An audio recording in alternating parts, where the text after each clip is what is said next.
أهلا وسهلا بكم مع الفهلوي أي. في الفيديو اللي فات قدرنا نسحب 15 جنيها من لعبة القطة.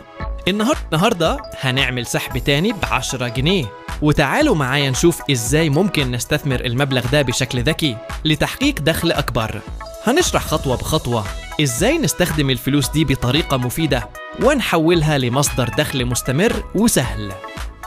هنضغط على زر سحب وهينقلنا على طول إلى خانة سحب. نختار 5 جنيهات وبعد كده نضغط على سحب. هنا هيطلب منك تحديد نوع الحساب، فنختار فودافون كاش، ثم ندخل رقم التليفون والاسم. هكتب الرقم والاسم وبعدها نضغط على زر سحب. هتظهر لك رسالة بتقول تم تقديم طلب السحب، وبكل بساطة نرجع ونقدر نسحب مرة تانية بنفس الطريقة. هنكمل بنفس الخطوات. ندخل رقم المحفظة والاسم ونضغط على سحب. هتظهر رسالة بتقول تم تقديم الطلب بنجاح. بعد كده ندخل مرة تانية على السحب ونفتح السجل. هتلاقي العمليتين في وضع الانتظار، وبعد حوالي 5 دقائق وصل السحب زي ما شايفين كده أمامكم.